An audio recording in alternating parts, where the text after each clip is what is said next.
сол кезде кешегі бийтеп отқан темекі шеккен бейжара қазақтың барлығы ана атты жыққан кезде арқан салып аудар құлағын бұрап бауыздап той ғой ана аппақ ат мысалы күз соны ана жігіттерін көрген кезде жаңа кешегі бейшара рамонеде сорлы танымай қалдыңыз. танымай қалдым ғой басқа адамдар қымыздың не екенін сол кезде түсіндім. Сол кезде ұйықтайсың, ұйықтаған кезде денең босайды. Аяғын үшін ашағанда үшін демалады ғой, босап қалады да жаңа. Мен сол кезде 21 жасымда қымыздың қасиетін бірінші рет тойғанымша іштім, көргенім үшін түсіндім да. Ат ешкім мінбейді. Арбасы ешек мінеді. Ешектің үстінде бүйтіп мінбейді. Ешек үстінде бүйтіп қиғашы мініп жүреді. Қыпшақ көші жерге түсіп тұрады. Мамлюктер далаға билік ұстағанда жаңа Қыпшақтар қымыз ішкен. Одан кейін тарихтан күлтегін 5 аты бар. Оның құлпытасында 5 аты жазылады ғой. Ол аттар, мен оның бәрін мақала жазғанмын. Аттардың транскрипциясын жаңағы. Күлтегінде атын жазып қойған. 5 аты бар оның да.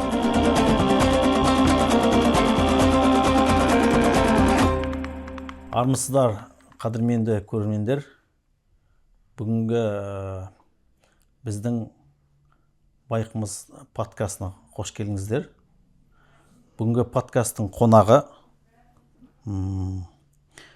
қоғамымыздың қазақтың жоғын түгендеп, ұлт мұрасын ұрпаққа аманаттап келе жатқан халқымыздың біртуар азаматы, суретші, график, этнограф, өнертанушы, жазушы Ералы Оспанұлы ағамыз. Қош келдіңіз. Саламатсыздар. Сіз суретшісіз біріншісі. Этнографсыз. Мен шын мәнісінде мен суретшімін. Мен өзім оқыған мамандығым суретші. Иә, суретші. Суретші, график суретшісіз, өнертанушысыз, этнографсыз, жазушысыз. Осы өнердің бәрі бір адамға қалай келеді, қалай ұстап жүруге болады. Енді мен суретші, біздің қазақтан суретшілер бір жазушылықпен, этнографпен айналыс деген көрген жоқпын. Мен білмеймін, бар шығар ма? Бар ғой. Сіздің басыңызда осы бәрі қалай сыйып тұр, қалай ұстап жүрсіз? Бар. Ахметжан ағамыз бар, қару-жарақ зерттейтін, соны жазатын, кітаптар шығарған, өзі суретші ғой. Сол айналысып істейді. Жоқ демейін, арагідік бар. Алдымызда айтатын болсақ, Нағымбек Нұрмұхамед деген ағамыз болған суретші. Ол соғысқа қатысқан, әскери флотта болған, 86 көтерілісте баласы тұтқындалып, сол қамалдыма іздеп жүріп жүрек тоқтап қалған азамат. Ол Қожа Ахмет Яссауи деген ең мықты зерттеу жариялаған сол кісі. Басында түнеген, мен күнделігін сатып алдым архивінде.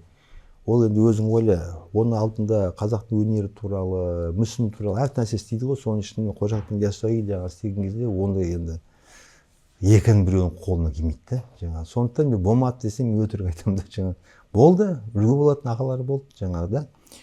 Ал енді өз басыма келетін болсам, мен отбасыммен байланысты, мен әкем ғалым болған, алдымен журналист, кейін ғалым болған, қазақтың әдебиетін, жаңағы тарихын көтерген адам, күнге ақындары, Мәдел Қожа, Құлыншақ, Майл Қожа, Ергөбек, сосын Молда Мұса, солардың бәрін тарихқа кіргізген, зерттеген. Журналист ретінде мына қазақтың бір батыры Сабыр Ахметов генералдың әкесі қазақ, шешесі өзбек екенін дәлелдеп 1972 жылы. Содан біраз енді қиыншылықтар көрген, ол өзі өте адалсыз болған кейін тек ақиқатын істейді.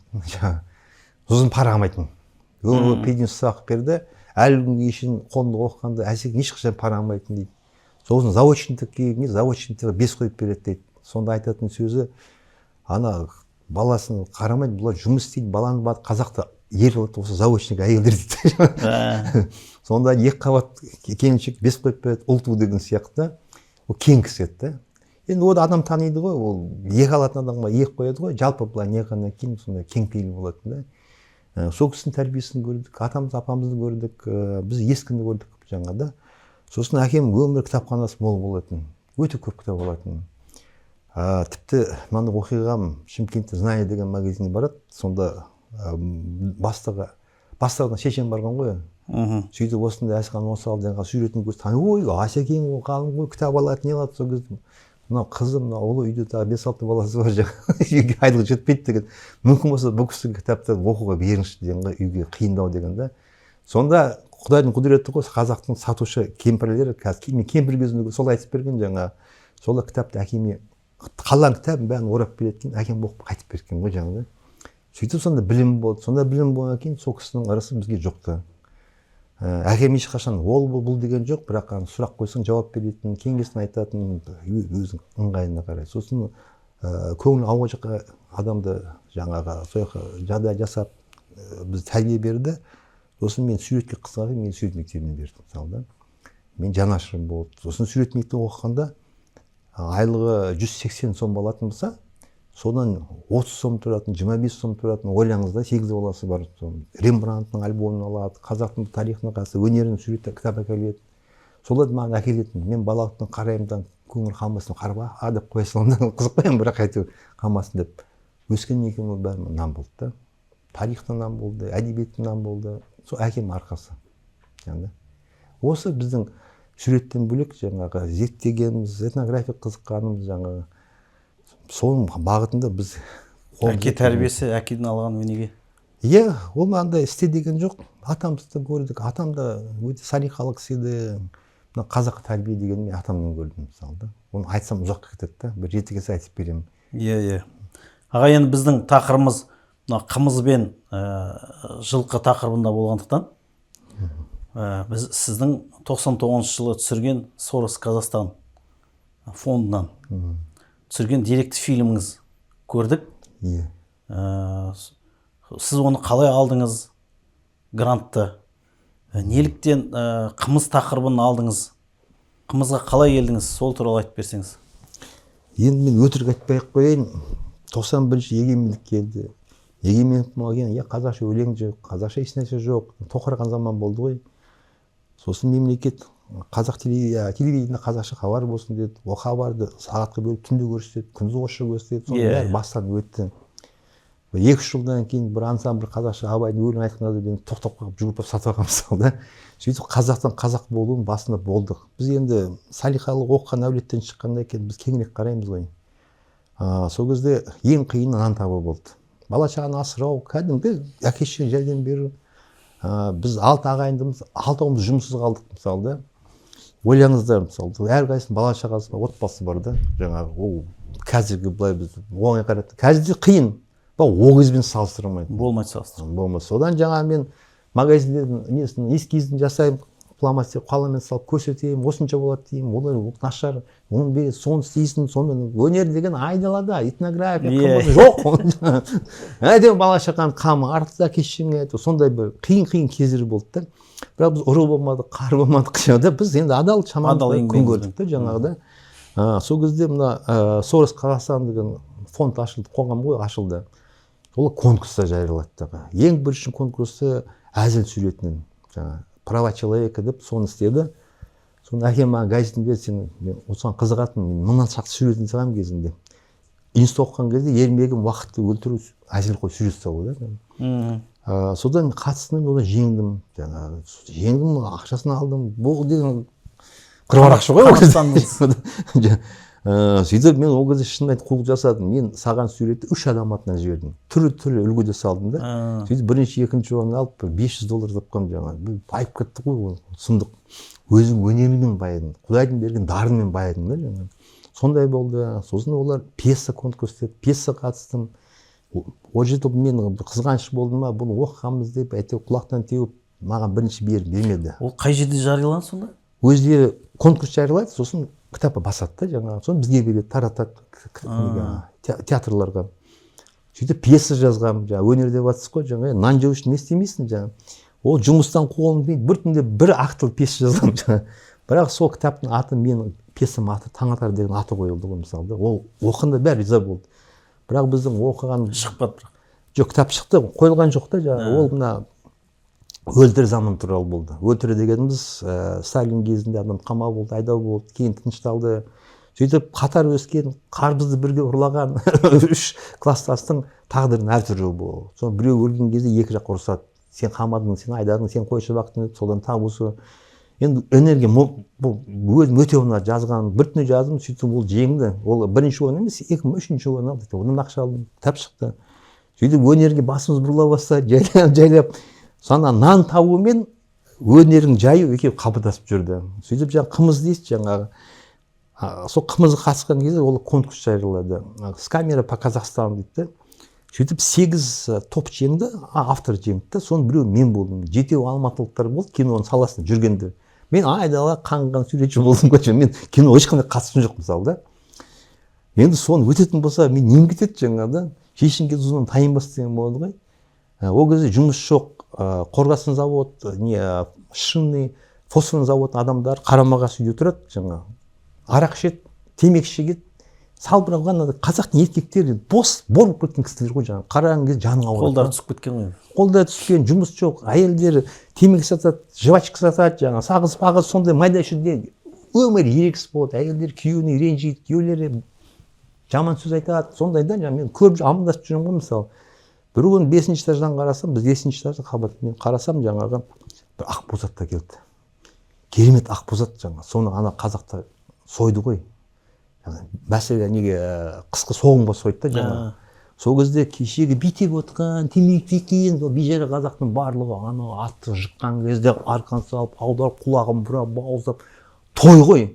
Ана аппақ ат мысалы да. Күз.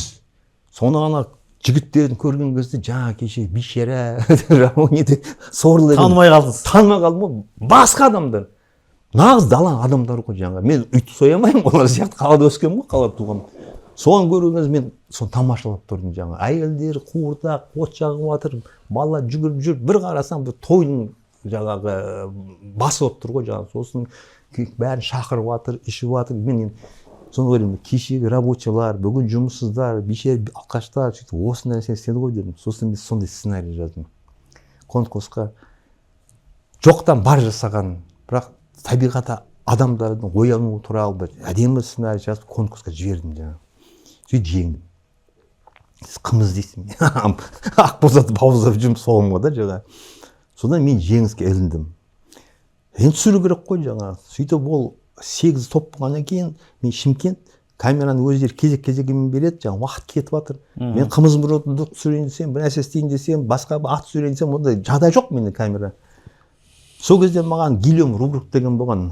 Ол ана екі адам кітабы, плана Карпини деген, оны Папа Римский жіберген. Онан кейін Людвиг 4 па, сол король Франция, сол өзінің монахын Гильом Рубрукты жіберген.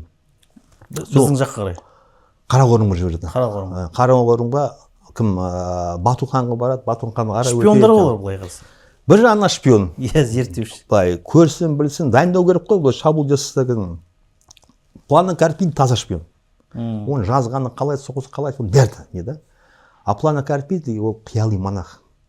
Біздің баяғы сопылар сияқты ғой. Рубрук. Кім Гильом Рубрук. Жалаңаяқ келеді. Оны Минорит деген ағымы соған қатысқан жалаңаяқ Қарақорымға барады, өз денелі ауыр кісі болған да. Даты Құдайға сенген, сол қызыққан, сол қымыз ішеді ғой жаңа. Сен бірінші ішіңе тітіркеніп кеттім. Түсінбедім не екенін деп сөйсем керемет екен. Оны бәрі айтып жеткізбеймін, бірақ ол көп жерде сипаттайды. Қалай биені сауады, қалай қымыз дайындайды, қалай оны ішеді. Бүкіл тарихы бар. Тіпті оның ішінде керемет оқиға бар. Бір қыпшақ қой, ол Сарацин дейді, мұсылман жақ деген ғой жаңа. Сол кезде Европа соны тәртіп болғанда. Сол мен ислам сендердің діндерің қандай десе, конец света, ақыр заман болады, соны шоқынсаң, сен Иса пайғамбар құтқарады, түсіндіреді, қызығады, мен шоқынғым келеді дейді. Сосын жаңағы монах қасында көмекшілерімен ананы шоқындырамызды дайындайды жаңа. Сөйтіп енді шоқындырамызды енді бастайды негізі ана қыпшақ тұрады, барып атына мінеді. Не болды десе, мен барып әйеліммен ақылдасып келейін дейді. Содан кейін бұлар таң-тамаша ертең келіп кетеді жаңа. Ертесіне біреу шоқындырса керемет қой ол сауап. Содан жаңа ертесіне келді, мен қабылдамаймын дінді дейді. Не келсе, егер мен сендер діндерін қабылдаса, мен қымыз ішемей қалады екенмін дейді. Қымыз ішпеген нені пайдасы? Өмірдің не мәні бар? Сендердің дінде не пайдасы бар дейді. Олар француздар жылқының етін жейді. Көбісі орыстар аша тұяқ, жұмыр тұяқ дейді. Аша тұяқ ешкі, қой, сиыр ғой мысалы, жұмыр тұяқ жылқы. Ол жылқыны жемейді. Бұл жылқының сүті. Содан жаңағы біз түсіндіреміз, біз француздар, біз жейміз, біз жылқыны тыңдамайды дейді. Жаңа себебі орыстар көп солардың түсінігі дейді да. Сөйтіп оны шоқындыра алмайды. Бірақ мен риза болған майдалы қыпшақ басын қасып жүргенде біреу дінін қамалдайды бір наяты қымызға бола басқа дінге ауысып қалған ғой жаңа. Мен дін бостандығы деген ол кезде болған ғой. қандай? Дін бостандығы. Кім қандай? Мысалы ханның өзі алтын ордада мұсылманшы кейін берке қабылдады ғой. Иә. Өзбек кейін бәрі ол кезде жаңа олар көбінесе тәңірге жаңа ол кезде анау үлкен діндер ол жаңа буддизм, христианство, ислам ғой жаңағы жергілікті жерде өзінің дінге табыну тәңірмен байланысты болған жаңа нанымдары жаңа. Әр нәрсенің жаны болады деген түсініктер ғой. Өзінен құдай болған. Сол кез одан кейін олар еркін қараған. Ол басында Шыңғыс хан заманында дінге құдалау болған жоқ.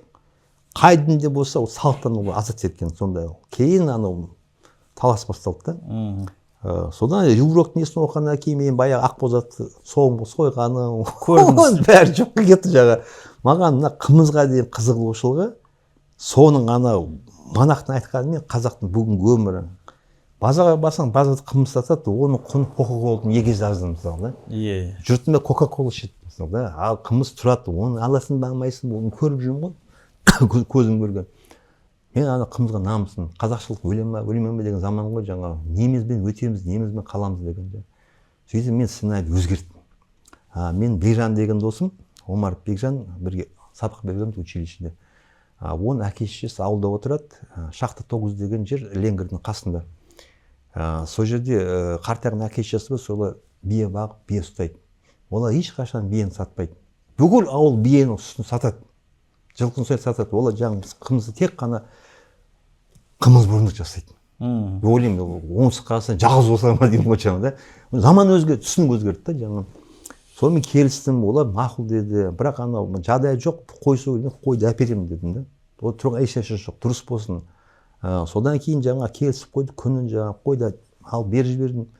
Сосын ана кемпір мен шал кинода көрсең быт-шыт шыққан жаңағы кроссовка китайский киім тозып кеткен жаңа қарапайым қазақтар ғой жаңа.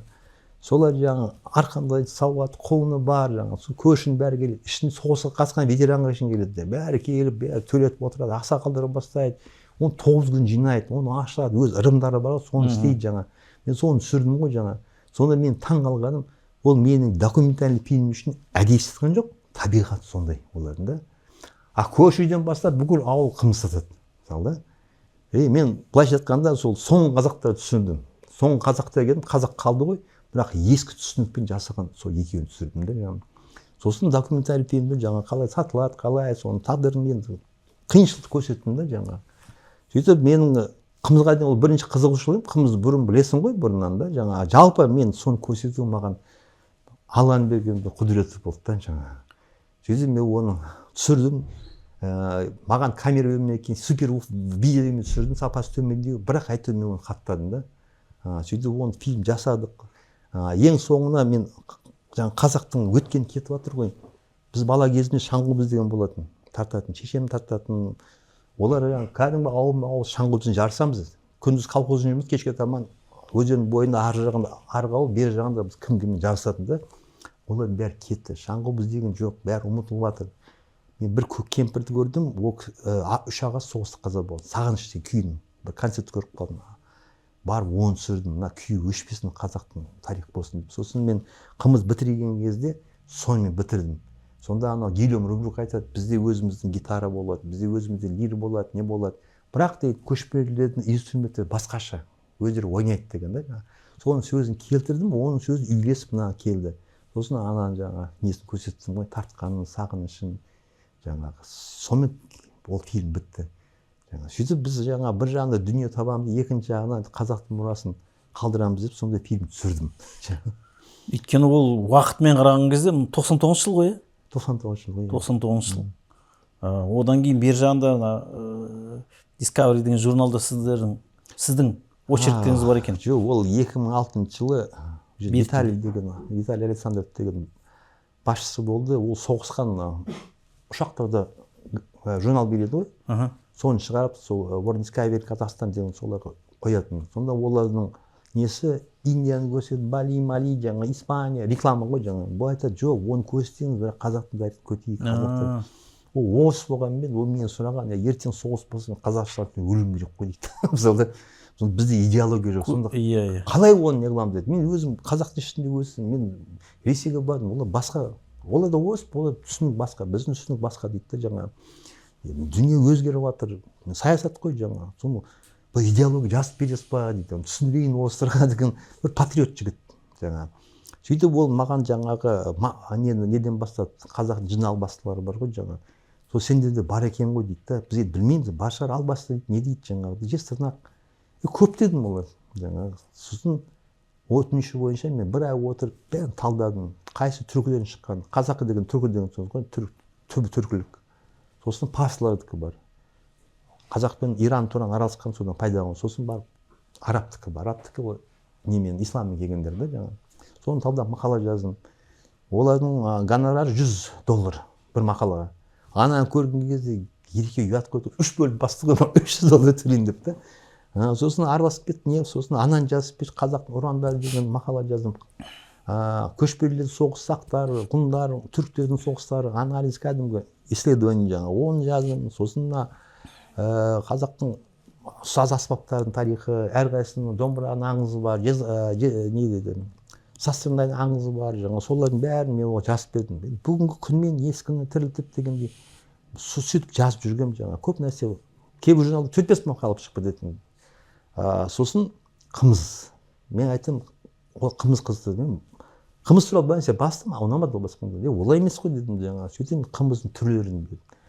Жалпы қымызды қалай сауады, мысалы қазіргілер білмейді. Мен әкем айтатын, қымыз сауған кезде біз көбікке таласатын еді дейді. Уызын сауады ғой, сол көбік мол болады дейді. Бізге сол уызын жеп, не қылып бізге бала кезде ерекше қызықтың біреу сол дейді. Сосын қымыз дегенде сонымен жылқыны асырайтында, бие сауатында сөйлесем, ешкім білмейді оны да. Мені әкем көзін сол жаңағы оны көбігіне саласу есімде қалды да жаңағы. Мен оны көрген жоқ, бірақ болған нәрсе. Сосын анау түрлері бар екен. Құнан дөнен деп жасына қарай, одан кейін қосқан қазы салады, мейіз салады, жаңағы. Сосын шөп түрін салады. Балғымыз дейді. Соны мен бәрін жазып, тарихын жаздым. Сосын олар қалай сауады, қалай пісіреді, қалай оның тарихын оларға жазып бердім кәдімгі. Оны ем жолын жазғам. Ол бір мақала шықты. Сосын анау фильмді көріп тұрған, ойбай, мақала жазып бердім. Рубруктың қымыз туралы оқысам бәрін жазып бердім. Сол қалай дайындалғаны мен оқыдым. Әлі күнге дейін сол заманнан бастап осылай дайындалды. Оның алдында болған. Ол жерде өзім үшін ашқан жаңалық ол мынадай болды. Гильем Рубруктың жазбасында қарғымыз шықты. Космосты жазып қойсыз. Ол космосты атаған, кумысты космосты жазған. Содан жаңа жайғымыз ішеді ғой. Бірақ дейді, байлар шонжалар болған кезде кімде билеушілер ғой, хандар, сұлтандар жылаған кезде олар қарғымыз ішеді дейді. Ол жайғымыздың әлдеқайда мас боласын дейді ғой жаңа. Соны орысша жазған кезде қарағымыз не екен деп іздейді ғой. Соның сілтемесін қарасам, қыпшақтар қара биелерді байлап, 4000 қара биені байлап, соны жаңа қымызын жасап, ханға береді дейді жаңа. Сөйтіп қара бие болғаннан кейін қара қымыз деп ойлаған да жаңа. Мен оқыдым, енді мүмкін шығар, ойламайсың просто маған қызық та жаңа. Сен ара кірдік, әр нәрсе оқисың, кітап дейді, басқа болады. Сөйтіп бір жаңылыспайын жаңа мақалада бар. Бір орыстың ғалымының мақаласын тауып алдым. Жалпы қазақтар. Соның ішінде қалай олар қымыздан арақ жасайтын жазған ғой жаңағы.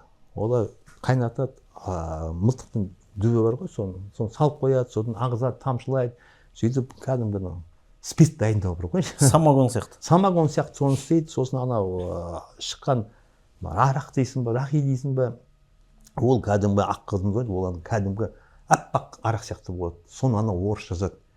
Орыста ішкен кезінде жаңағыда ол арақшы деп ойлайды дейді. Ол қымыз деп ойламайды оны да. Соның несін жазған. Мен сол кезде түсіндім. Қара қымыз деген, біз қара деген кезде түс ретінде қараймыз ғой. Қара деген кезде қара байыр халық дейміз, сондай түсінік бар да. Ескі түркілікте қара деген бір мағынасы күшті бөлдеді. Алып қара күш деген бар да жаңа. Сол айтқанда мына жай қымыз болса, мына мықты күшті қымыз деген да. Бүгінгіше айтсақ сондай болады. Қара қымыз деп айтқанда. Мен оның жауабын таптым. Менің жаңалығым өзім қызық болған. Соны тауып, анан жауап бергенім болды да. Бір жан этнографиядан сол шығар, жоқдан жоқ нәрсені тауып ал, барға қосу дейді ма жаңа. Сөйтіп оны да істедік жаңада. Сөйтіп енді қазақтың алдында қымызын сәт көтерген болдық. Сіздер қазір мына фестиваль өткізіңіздер, жаңағы байқымыз істедіңдер, Шымкентте де қымыз жарысы болады. Бұрында мен сондай бір жиындар болып тұрады жалпы да. Ол тірілген кез ғой. Мен 1999 жылы қымыз түсірдім. Сосын 2005-6 жылы қымыз мақалада жаздым. Ол жоқ нәрсе ғой былайша айтқанда. Енді басқалар жазған шығар, бірақ көпшілік тарайтын ретінде мен көргенім жоқ та. Қазір Құдайға шүкір, ат туралы жазады, ғалымдар бар, солардың кітаптарының ішінде қымызы бар, несі бар да. Мәселе тек оны дұрыстап көрсетілмейді да. Жазуын жазады, ал этнографиялық үлгіде бере алмайды да. Ол енді біздің сүрінген жеріміз. Сүрінгенде ол кітап көркемдеудің өз алдына өнер ғой, мысалы да. Оны көбінесе қазақ енді үйреніп келе жатыр. Мен кеңес кезінде оқыдым, ұстаздарым болды, өзім бала кезде қызыққаннан кейін мен өзім кітап көркемдеушімін да. Мен материал беруде уже сәл басқаша қараймын да. Мен басымнан талай қызығып өттім. Атамұраның балалар кітабын істеген кезде суретшілер көркемдейді, текст өз алдына, сурет өз алдына. Әдемі суретті, бірақ бала оқыған кезде бала бүйтіп қызығып, арты не болады деп оқу керек та. Сонда үйретпе болады. А ол жай салады жаңа. Мен болсам мына ертең самайым, мына ертең салам деп, маған динамикасы керек та, оның идеясы. Мен соған қарап бейімге ретіне саламын. Соны ол кезде Маханова деген директор болатын.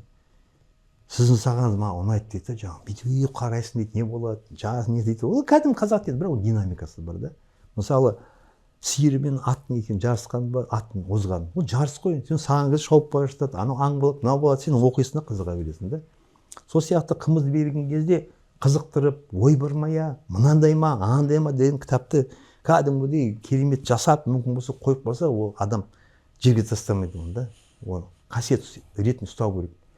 Оны біз ұстауымыз керек. Біз сол деңгейге көтерсек, ол қалады. Жаңағыдай, ана жерде бар екен, мына жерде бар екен деген кезде бұл. Иә, бір жиналған материал таппадық басында іздегенде. Сайт жоқ, ешқандай материал жоқ. Кім айналысып жатыр, кімдер зерттеп жүр екен деп. Соның бәрін осы былтыр байқымыз фестивалінде жинадық. Жылқыны зерттеп жүрген, қымыз зерттеп жүрген ғалымдарды конференция жасадық. Енді әрі қарай соны жалғастыра береміз. Біздің ойымыз осы қымыз ішетін адамды көбейту, халқымызды. Қымызды қайтадан дастарханға әкелу, қымыз ішу мәдениетін үйрету қайтадан. Қазір енді әртүрлі сусындардың заманы болып тұр ғой. Газдалған жастар ішіп жатыр. Соны ішпесе екен дейміз. Осы Құдайдың берген ақ алтын қымызды қадірлеп, қасиеттеп, осыны қайтадан көбейтіп дастарханымызға. Әр жерде жүр шай ішейік, кофе ішейік дегеннен қарағанда, жүр қымыз ішейік деп, сол қымыз бен жылқыны біздің бренд, қазақтың бренд ретінде жасағымыз келеді. Көтеріп насихаттау керек. Кеше бір әңгімеңізде сіздің ұнап қалған. Мен алдында айтып жүрген мына америкалықтардың, француздардың, Европаның жылқыны қолға үйретуі, жаңағы психологиясы зерттеу керек, жылқы саған сену керек. Онымен сөйлесу керек. Иә, сөйлесу керек деп. Сол оймен ойлап жүрмін да. Сосын сізге кеше сол сұрақ қойдым ғой. Неге олар осылай үйретеді, біз неге құлақтан ұстаймыз да, күшпен, қара күшпен үйретеміз дегенде, сіз маған басқаша ой айттыңыз да, оларда ондай рух жоқ деп, жылқыны ондай бағындыра алатын. Сол енді құлағымызға жағып қалды бір жағынан. Бір жағынан мен ойлағам, енді жылқыны мынау қинаймыз ба деп ойлағамыз. Бірақ енді рухымыз сондай болып тұр ғой. Мына жылқы мен қазақ рух жағынан қалай деп ойлайсыз, қандай ойыңыз бар осы? Рухтандыруға. Ойың түсініп тұр. Былай салыстырма түрінде айтайын, мысалы, сен де адамсың, мен де адам, сен мен сәл кішік, мен сен үлкендемін деді. Мысалы, анау бізден де мықтырақ болады деген күші бар ғой. Қай қазақтан аттың күші жетпейді ғой. Мысалы да, ат бізден бірнеше есе күшті, бізден жылдам. Оның рухы бәрі жағын келген кезде адаммен салыстыруға болмайды. Мен соған кеше айтқанда бір ойым сол болды ғой. Қазақ өзі адам ретінде кішкентай болып алып, ананы өзіне бағындыра білу керек. Адамның рухы аттың рухынан мықты болу керек та, жаңағы. Оны бағындырған кейін, оны қадір қасиеті, ілімі, білімі жылдан адам қызмет жасайды да. Әуел адамға тәуелді болады. Сонда ол шетелдегімен бізге салыстырған кезде біз мың жерден жаңағы досымыз ғой, бәрі сойып жейміз, қымыз ішеміз ғой. Айналып келгенде оны қазақ бағындырмаса, жылқы болмай қалады. Жарай болып кетті басында да жаңағы. Иә. Мысалы мен қызымды атқа мінгізетін кезде, қалада серуендейді ғой жаңағы, соны кішкентай кезінде ол мектепте оқиды, сол кезде барған кезде ат қосып жатыр ғой. Сен қазір мінген кезде дейді, ол өзінше былай қылаңдайды, олай жүреді, тыңдамайды дейді, сен бірден оны жаңағы қамшымен біріп қой, тізеден қысып қой, жаңағы сен өзің рухың көзет дейді да жаңағы. Сонда жылқы сен айтқанын істейді дейді. Мысалы қарапайым ғана сөз ғой, оның астарында не жатыр? Соны сен адамның рухы жылқының рухына биік болу керек та. Ал оның рухына биік болған кезде ол оны қорлау емес, қайта оның табиғатын ашу деген сөз да. Мысалы мен келтірейін, мына жиырма шақты араб па, парсылар жаңағы бір жылқыны қуып жүр дейді, ол тарихи жазбаларда, қолжазбаларда, ескілікте. 13-14 ғасыр ғой жаңағы. Оны әрі қолайын ұстаймыз, былай қолай ұстаймыз, оны мініп бағындыру деген соны қолымызда келмей жатыр. Әр астымызда атымыз ба, қанжығымыз, қылышымыз ба деген жүрміз дейді. Бір кезде бір түркі пайда болды, өтіп бара жатыр екен, өзінің атына мінген көрді да, барып шауып барды, ат ұстап алды дейді да. Атқа мінді, әр шапты берді дейді, әке бізге ұстатты дейді, мә дейді. Сөйтіп атым кетіп қалды. Сонда біз тұрмыз 20 шақты жаңағы араб, парсы солар ғой жаңағы отырықшы елдер. Бір түрік келді, өтіп бара жатып, алттан атты үйретіп бізге бағындырып кетті. Бір тиын сұраған жоқ дейді да. Қиналмай-ақ қойды, ол былай ғой деген сияқты жаңағы. Сонда ана түркінің рухы аттан әлдеқайда мінді. Салсырып болмайды да жаңағы. А бұл жаңағы американский сөйлесейік, сырласайық болып отыр да жаңағы. Үйтіп ұстасақ, бүйтіп ұстасақ деген да. Сонда ана түркінің өзінің атқа жақындаған кезде оны құдай сияқты көрген ғой мысалы да. Арақатынас сондай. Сол себепті біз қымыз ішеміз. Ол не екенін білмейді да. Қазақтың қазақ болу жылқыға байланысты. Мен айтсам қазір күлесіз, мына 1846-47 жылы айдалып келген поляк Адольф Янушкевичтің күнделіктері бар, ол жариялаған аударылып мысалы. Сонда дейді, қазақта санақ жүргізіп жатырмыз дейді, ауылдың қазағы бәрі келді дейді да. Сөйтсем бір әйел келді, қолында қамшысы бар. Қамшысы бар деген мен еркек орнына келдім, қару бар деген сөз да. Қамшысы үйге кіргізбеген бұрынғы кезде. Мысалы қарудың бір белгісі ғой. Келді дейді, сөйтіп ең шетте әйел отыр дейді. Сөйтсе оны күйеуі алып қалған, келемайды, соның орнына келген ғой жаңа. Шай ішіп отырмыз, сол кезде айттым дейді. Қасында Виктор деген, ол да поляк, қызметкер. Ана әйелге шай берді. Сыбыр, ақымақсың ба, бұл қазақ күлкі қаласың дейді. Ол әйелді адам санамайды дейді. Еркекті вообще басым адам санамайды дейді. Мен шок болдым дейді да. Сосын сұрастырдым, сұлтандармен, билермен сөйлесті ғой жаңағы. Әйел атпен әйел деген кезде олардың түсінігі бойынша бірінші орында ат, екінші орында жылқы, үшінші орында әйел. Сосын барып қой, пой, ит береді да сонда жаңағы. Сонда жаңағы сұлтандан өзі айтқан ғой. Мына қызым, мына жылқым деді да, мәселе жылқы мен қыз деді, мен қызым бере саламын деген ғой. Туған қызыңды сен өсіріп, бағып не қылдың ғой, түк емес, жылқы қымбат та. Соны түсінік болған.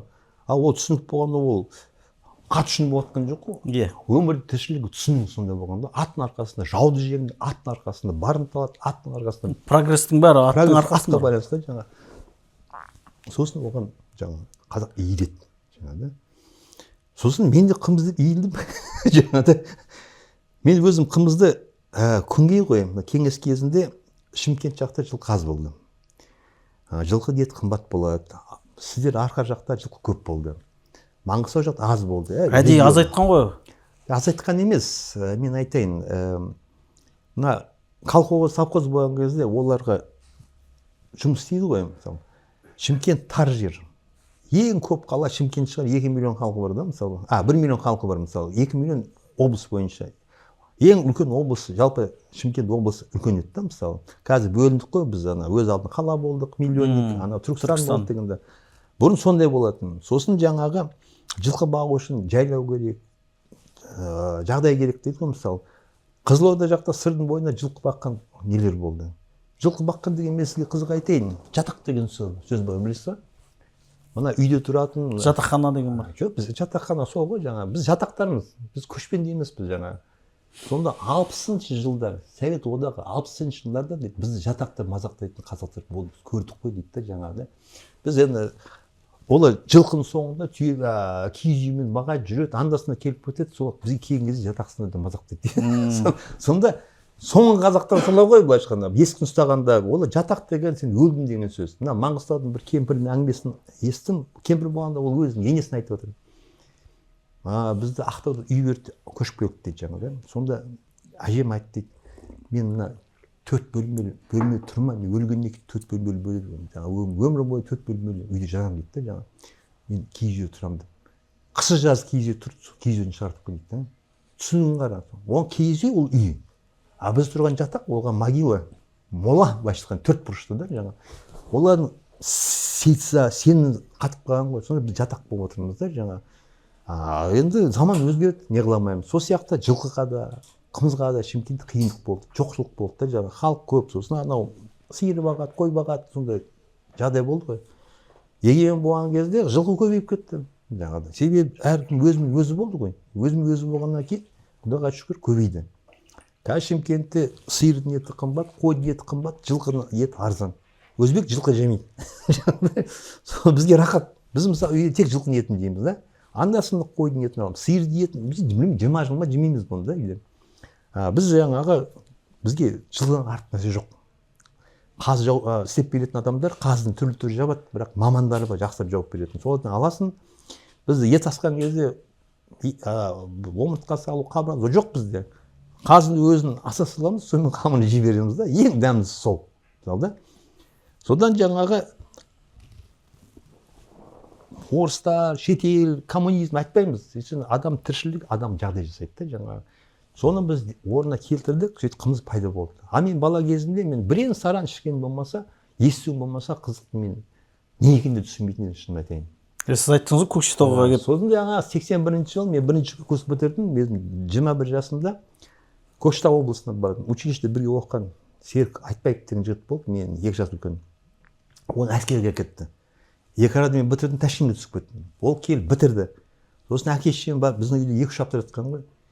Мен кетіп артынан жіберсе сіз жүрмейсіз дейді. Мен Ералы күтіп алып кетемін деп сөйтіп күтіп жатқан. Бір шақырым тойда турнир жедім, турнирдің арқасында біз ерте қайта жіберді жаңағы. Келіп мен бардым. Сол үйінде болдым. Ол әулеттің үйінде Аптай деген тартатын кемпір болды. Корея. Сол бір ағайыннан біреу жетім қалған бір қазақтар болды ғой жаңағы. Соны бұлар өзіне алып алған. Сөйтіп үйде отырмызшы, жұмыс істемейінші, бір күрек қойып қойса жаңағы ананың қолына алып отыр, жұмыс істейтін келді. Оған қарамайды. Оған біраз істеу керек не қылып. Сонда маған бір кесе қымыз берді мен. Үйде отырып, бір кемені бүйтіп сіміш 13 бе өмір сүрген нәрсе бір рахат. Мен шындап уже өзім есімде жүріп қалған. Есейге жетіп сана бір рахаттан шығып. Кітап қарап отырсам, Аптай апа көрдім, 2-ші кесе берді. Кемпір сыйлап жатыр. Ол кезде ол 80-ге тақап қалған кісі мысалы, мен алдымда сібіріп алдым қойдым. Не қылып таба келіп қойды. Мен ондай көрмеген ғой, оңтүстікте ондай жоқ та мысалы. Сосын түсіндім, бұл жерде қымызың бар болса құймайды, жоқ болса әкеле береді да. Сосын 3-шісін жатса ішінде әр кеткен бір қарап қойды, бір қарап қойды да. Ұрттап, сөйтіп мен ояқта 2-3 апта жүрген кезде мен күніге 10 литрден, 7 литрден ішкен шығарамыз. Қымыз деген таусылмайды да. Ол бие байлайды, қымыз ішеді. Оның о жақтында минусы бар ғой, шөп барған кезде жаңбыр жауады, шөпті біресе жинайды, біресе шашады, кептіреді, күлетін жерлерім көп болды да жаңағы. Бірақ ана қымыздың не екенін мен сол кезде түсіндім. Сол кезде ұйықтайсың, ұйықтаған кезде денең босайды. Аяғын шынашағанда ішін демалады ғой, босап қалады да жаңағы. Мен сол кезде 21 жасымда қымыздың қасиетін бірінші рет тойғанымша іштім, көргенімше түсіндім да. Сосын ана қымыз деген кезде ми деген кетті ғой. Директі фильм ол да әсер болды ғой. Болса да ғой, оны мен құр қымыз деген жоқ қой, мен оны директі фильм 99 мен 39 жастамын да. Мысалы 21 жасымда ішкен кезде мен ол жанында болды. Сосын мен 2 жылдан кейін тағы барғанмын, тағы да ішкен ол жақ қымызды да. Жаңағы сосын ол жақта қазын дұрыс атайды ғой. Қазыны сосын шұжық екеуі бөлек айтады. Біз қазір қазы Шымкентте ол қазы емес, ол шұжық. Қазы деген оны қабырғасын салады, сүйекті болады да мысалы. Сол кететін кезде маған сол нағыз қазын салып жіберді ғой. Үйге шешем әкелдім. Шешем, таң қалды, ойпырмай дейді да, бұлар күзде соғым сояды дейді. Бір үй бір жылқыны сояды да жаңа. сонда жазға шейін таусылмаған ғой жаңағыда. Мен пісірді, таң тамаша болды. Соны айтады ғой, мен білмеймін ғой оны. Сонда шешем айтады, шырағым, қазы деген міне осы деді. Ана сен біздің қазы ол шұжық деді. Көп жерде 2 жылқыдан сойған ғой, қонақтарға бір бөлек сойып қояды да, өздеріне бөлек сойып қояды. Ол енді, ол ауыл Кутузов деген ауыл ғой.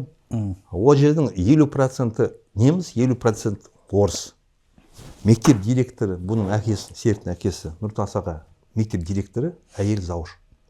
Сосын орманшы болады ғой, лесник, сол қазақ. И үшінші қазақ, ол да профорг ба, бір нәрсе. Билеп атқан қазақтар. Ал қол астында жартысы орыс, жартысы неміс та жаңа. 2-3 үй болғаннан кейін олар бір бие соя береді да. Ауыл болғаннан кейін көбірек сояды, көрші келеді, қонақ келеді, басқаша болады да жаңа. Мен оларда 2 аптадан бойында бөтен ешкім білген жоқ. Себебі бұлар елден ажырамаса да, айдалада, кейін ұмытпасам 88-89-да Қаратау деген ауыл көшіп кетті. Пенсияға шықты, не қылды, сөйтіп сол жаққа көшіп кетті жаңағы. Менің досым Свердловскіде университетте не оқыған анау өнертанушында. Сол көшетте кескен кезде бәрін тастап мен елге шаптым еді. Мен кесем, үй бос, бәрі бос, көшіп кеткен дейді да. Отырып аларларын деді ғой жаңағы. Бала туған жер, өскен жер, өмір сүреді ғой. Сонда мына бір топ қазаққа барып елге қосылған ғой. Сөзбен айтып жеткізе алмайсың, ал олар өмірін айта аласың. Осы бір қызық айтайын, оны мына сізді көрсетіп жатқан кезде біле берсін деген ниетте, ол қымызға қатысы жоқ та. Мен ол үйде Қасқырдың тонын кидім. Мен киген кезде мына свадебный платье сияқты шашылып жатыр ғой жаңағыда. Білмеймін, 12 тері ма, 10 тері ма, содан жаңа тон тіккен ғой жаңа. Қымтанасың, сосын етегі жайылып жатыр. Мен сосын ана Серіктің сөйлем ғой, қандай тон деймін. Шашылған дұрыс емес қой, бұл қалай десем, сен бізді қысты білмейсің ғой дейді. Бізде қыс аяз деген сұмдық болады. Мына тонның себебі, оны қыста шанаға отырасың, киесің ғой. Ана бәрі қымтанып аласың, әйтпесем қатып өліп қаласың дейді. Соны көрдім. Ал бізде кино бар, не бар, оқыған кезде мен ондай сипатты талай кітап оқыдым да, ондай шашылған тон көрген жоқпын да. Мен оны көзбен көрдім үйлерінде да. Кеше аға бір ойыңызды айтып қалдыңыз да, сөйлесіп отқан кезде. Мына хан сайлағанда қазақта боз бие шалады бірінші. Боз бие салады, шалады. Құран оқып. Одан кейін мынау қымызға шомылдырады деп жазылады. Шомылдырады. Ақ киіз көтереді дейді. Ақ киіз көтереді одан кейін. Соны ойлаған кезде сіз басқаша ой айттыңыз да. Енді біз былай елестеттік. Ер адамды қалай шомылдырады? Сіздің ойыңыздың жаңағы көңілімізге қонды, соны көрермендерге айтып жүрсеңіз. Енді өзінің тарихы бар. Тарихы болған кезде мен Назарбаев бірінші президентті біз Абылай туралы кино түсіреміз деп жаңа 50 миллион ақша бөліп кезде көшпендіде кино түсірген. Бізде бір қазақтың бір азамат болғаннан кейін өзім ойларым береді, солар бөлісейін, әдемі болсын. Сіздер де сол кезде енді мына жастар білер емес, үлкендер білер. Енді Абылайдың тарихи киноды бәріміз рухтандық қой. Содан мен сценарийін оқыдым. Сценарийін айтсам мен жылайсыздар да, мен жылатпай-ақ қояйын да. Сосын анау режиссерға сөйлеген кезде Абылай туралы қазақта ел аузында 2 аңыз бар, шала-шала, содан басқа Абылай туралы түк жоқ. Сондай бір нәрсе деп қуды жаңағы да. Мен соған қатты намыстанып кеттім да. Абылайдың мөрі сақталған, басылған мөрі да, өзі болса мөрі бар. Оның киімі сақталған. Одан кейін ол аңыздары, орыспен жазған хаттар көп, өте көп. Ол тарих туралы. Орыс елшілігімен көп хаттар алған. Дипломат па? Дипломат, онысы бар. Оны кез неден саралатындай мәлімет өте жетеді. Тұтқында болғаны бар, басқасы бар, жетеді де былайша айтқанда. Мен күйіп кеттім жаңағы. Сосын мен идеяларым бар еді, мен қой өзім кітап жазам дедім да. Болмайды мына идеяларым деген да. Енді ұзын айтпай-ақ қойын, қысқартқан кезімде оны өмірбай жазған хан болады ғой мысалы. Мен жазған кезде мен 1000 жазын жазушы десеңде мен оны кәдімгідей көк аспан бұлт шөкті, шөптің басы сылбырады деген андай менде әдеби не деген жоқ. кішкене мына эпизод ашатын жазылады мысалы қақаған қыс еді деген сияқты сол сияқты мен білдіремін ситуацияны да сосын маған адамдардың динамикасы қызық адам жүргені отырғаны кімді алдаған кім не деген мысалы мен өзімнің романдарым мен 2 роман жаздым қазір тағы 3-шісі бар ол әлі жазылып жатыр біріншісі Абылайдың кинороман жаздым кәдімгі аты кинороман оның да одан кейін бейбарыс туралы жаздым ол да кинороман оның оқыған кезде кәдімгі әдеби шығарма ретінде оқисың бірақ оның динамикасы киноға бейімделген жаңа сөз саптауы болған оқиғалар сол киноға ептілікпен істеген ғой жаңа соны Абылай істеген кезде оны хан көтерді ғой жаңағы өзің айтпақшы боз биені шалады ақ қымызға шомылдырады ақ киізге салып көтереді ақ киізді ақ киізге көтергеннің өзінде былай ойлап қараңыз қалай көтересің киізге да оны әшейінде 4 жағына ұстап көтерді ма иығына салды ма ағаш па білмейміз ғой оның бәрі ана шарт түрде айтылады мысалы бірақ көзбен көретін үлгіде жоқ жаңа кинода мен көрсеткен кезде сіз көрерменнен көресіз ғой сол эпизодты хан көтерген шомылдырған көрсете білу керек та жаңа ал енді мақұл бір шомылдыру үшін бір үлкен бір қарағайды алайық оның ішіне шабайық астау лайық деп та адам сиятындай жаңа қымызға толтырайық сен оны шешіндіріп оны салып не қылмайсың ғой мысалы шешінген мұсылман баласы енді шалбар қалатын шығар қанша дегенмен да жаңағы хан баласы көтерген кезде оны шарта жалаңаш болған елдің көзіне қалай көрінеді мысалы да дұрыс емес қой болған кезде сосын мен ойладым бұл логикаға жатпайды дедім да біріншіден ол еңбегі де қиын ісі де қиын екіншіден көз көруге адамдардың айналып қарасынан өзіне жақпайтын нәрсе да сосын мен өзім идея жүгірттім сөйтіп идеямды ана хан көтерген кезде кино сценарийін айта берейін түсінікті болу үшін оның бетін көрсетеді кәдімгі адамда беті көрініпті да Абылайдың беті ол хан сайлағанда үнемі тесіліп қарайды ғой мысалы да сөйтіп экранды қаратқан кезде қарап тұрып бір кезде жаңағы мынаяқта бүйтіп қымыз ағады сусын ағады бүйтіп ағады мұрнынан барып бүйтіп тамшылайды сағал жағына өтеді жаңағы сөйтіп көбейеді көзің екі көзі тесіліп тұр мына жақтан ағып жатыр сосын камера бері келген кезде бүйтіп көрсетсем мына жақта кәдімгі қымыз тамшылап жатыр басына да жаңағы одан бері қараса 3 торсық ұстап тұр 3 торсықты қосып үшеуін құйған кезде жиылып оның басына құйылып жатыр да ағып жатыр денесіне да сосын жаңағы ол қазақ 3 бие 3 жүздің билері солар жаңағы шомылдыратын ортаға қойып 3 торсықты қосып аққан су басына ағып жатыр да жаңағы кино осы әдемі сияқты дұрыс айтасың кинода сен вообще ғашық боласың оған ана кино деген динамика қой әсерлі сюжет болды сонда жаңа аққаны тамғаны неғаны адам әсер береді да картинка салған жоқсыз ба ол туралы салу керек екен жақсы идея ғой сонда мен соны сөйтіп көрсеттім да сосын ана көтерген кезінде мынай киізді көтереді ғой көтерген кезде мына тізеге шейін көтеріп тұрады мында көтеру не деген жоқ жаңағы басқа былай көтереді сонда жаңағы қымызға шомылды тұрақтан алдында киіздер ғой жаңағы ол суретті істей салады мен әшейін былай көтерді жаңағы соны батырлар неде көтеріп ұстап тұрған кезінде киізбен жүрген кезде ол кілкілдейді кілтеген кезде сен тайып құламауың керек қой сен сүрініп қалсаң тайып кетсең не қылсаң жаман ырым болады да сонан жаңағы аналар бәрі дұрыс тұрған кезде ол дұрыс жүреді біреу босатып жіберсе не қылып кетсе ол тайып кетуі мүмкін да сонда жаңағы сонымен жүрген кезде жаңағы бүйтіп жүреді ғой жаңағыда и көрерменді қарасаң анау саған келіп жатқан кезде бүйтіп ойнап тұр ғой жаңағыда сонда елдің бірлігі просто біреу босап кетсе қан құлайды деген сөз сияқты алдында ақ боз ат тұр жаңағыда соған атқа отыру керек қой сонда киізбен барады киізбен барғанға жаңағы лыпыл не о да бүйтіп сақтанып барады ана ұстап тұр сонда біреу кесірлік істесе шалынып қалады да сосын барып атқа қонады да сол кезде айналада тұрған қазақтар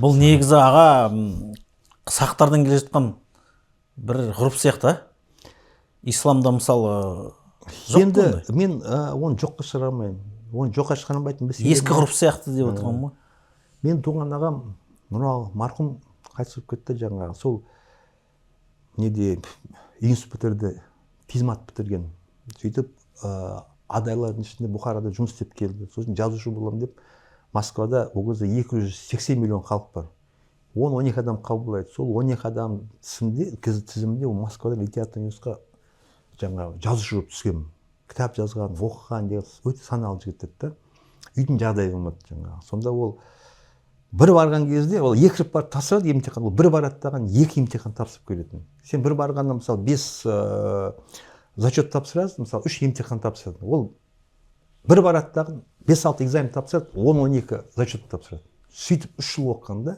сосын тастап кетті, сосын арқасы көтеріп кетті.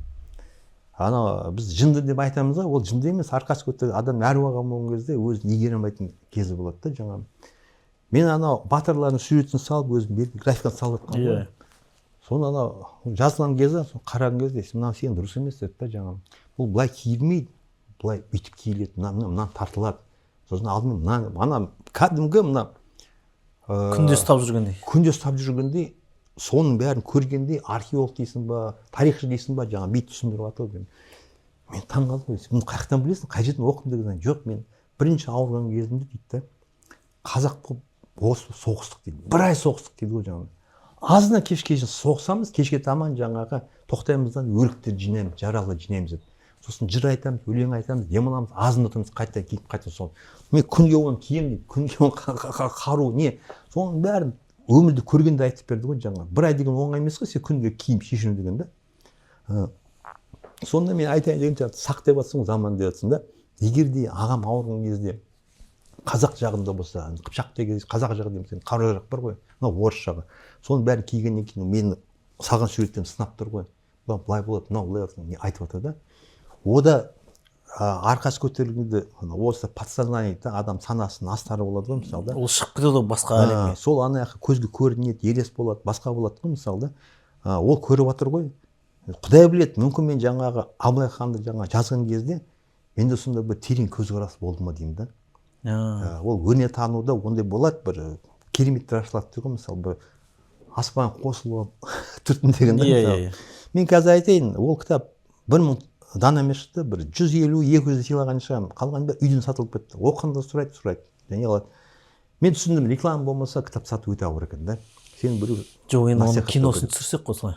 Ол енді ұрынып қалды ғой, 50 миллион беріп көшпенділер. Ол түсінетін адам табу өте ауыр да жаңағы. Сонымен сәл сөзге жаңылып қалдым. Сол Абылай жазған кезде кітабын сату жағы ауыр болды да.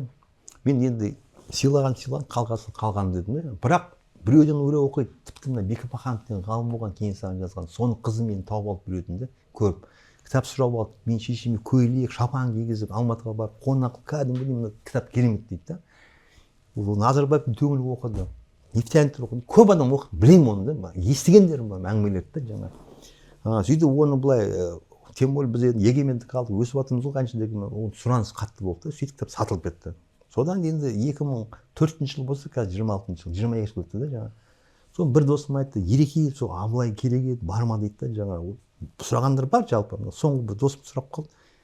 Ол ақша ғой дейді. Шығар ғой реклама десем. Реклама берсем, мен саған шығуын басып берейінші дейді да жаңа. Сосын мен шынымды айттым, балалықпен алдында роман жаза салдым да. Ол жерде кем-кетіктері бар, жаңа сипаттау не дедім. Мен оны бір оқып түзейін дедім. Мен кеш шыққанда соны оқыдым. Бүгін Құдай қаласа қайтқан кезде оқимын. Плюс-минустер қарап жатырмын да оны. Жаңағы өте керек нәрсе шындап. Содан кейін демеуші шықса өзің айтпақшы түсірсе дегенде ел болады жағдайыңыз бар ғой мысалы да. Қазақ бейшара халық емес, қазақ бай халық, жер бай.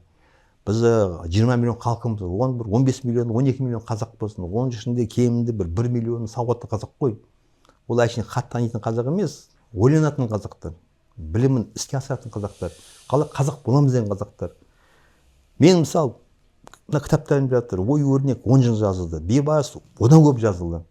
Анау Қошетер жазылды, басқа да кітаптарым бар. Соның бәрін істеген кезде мен өкіметті білетін адам бар мысалы да.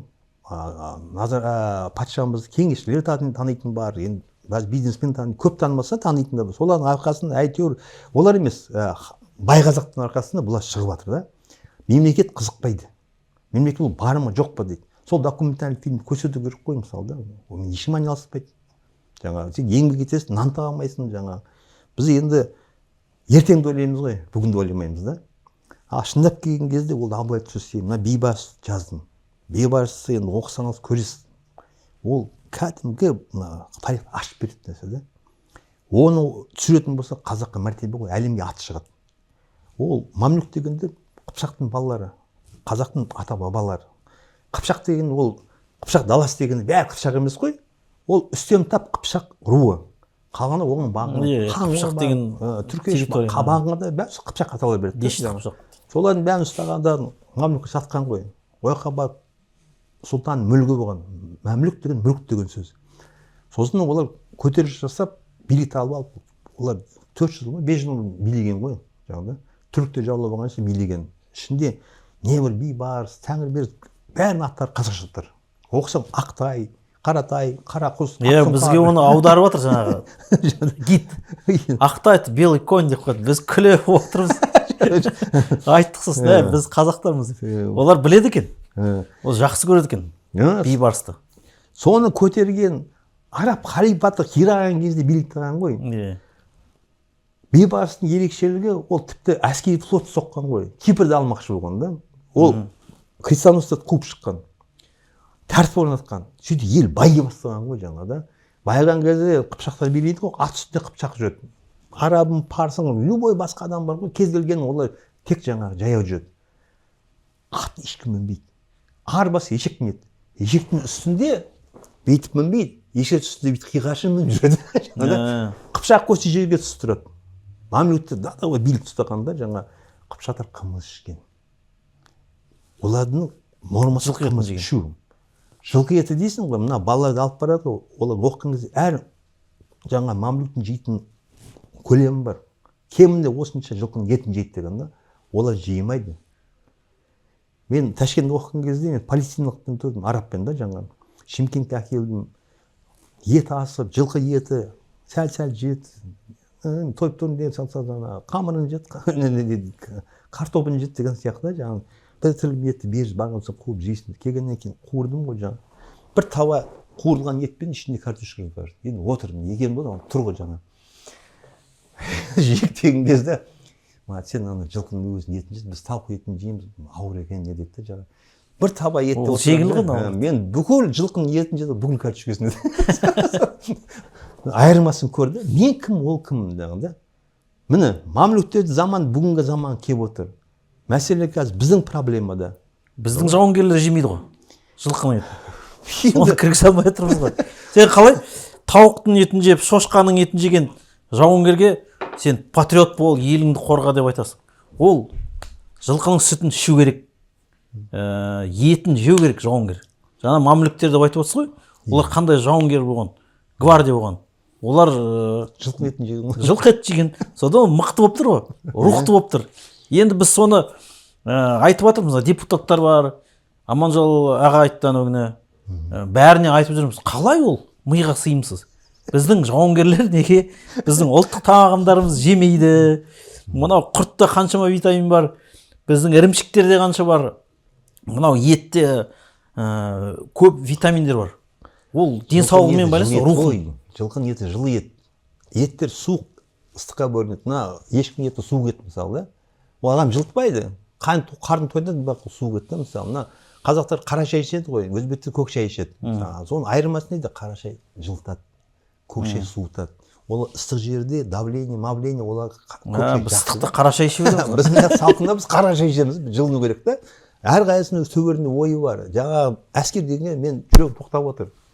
Сенің арқаңда сенімен таныстық қой, Құдайға шүкір. Сен шақырдың, жаңағы танысып, сөйлесіп, мен фильм көрдім, жаңағы қымызды әңгімелесіп жатып, сөйтсем сен мына әскери музейі бар, соның директоры таниды екенсің. Мен 25-ші жылы, 24-ші жылы әкем 100-ге толған. Сол бір еңбегі генерал Сабыр Ахимовты қазақ екенін дәлелдеген, әкесі шешесі өзбек екенін дәлелдеген. 72-ші жылы СССР кезінде таяқ жеген неған нелері бар жаңағы. Соның кітабын шығардым. Мен енді бейшара біз суретшіміз ғой былайша. Мен пенсия күн көретін адаммын да жаңағы. Мен соны 60 кітабын шығардым. Балама рахмет, ол типограф дейтін, олар тек қағаздың бағасын алды да. Соны мен шығарғаным, Шымкентте 4 мектеп бар, Сабыр Ахимов атында. Әскери училище, Суворов училищесін, оны мен әкем жазып, ақыры оған Сабыр Ахимовтың ат жөнін берген. Ескерткіш қойды. Бізде оды дәріптеу бар оңтүстікте, біздің әулеттен болғаннан кейін. Қазақстанда жоқ.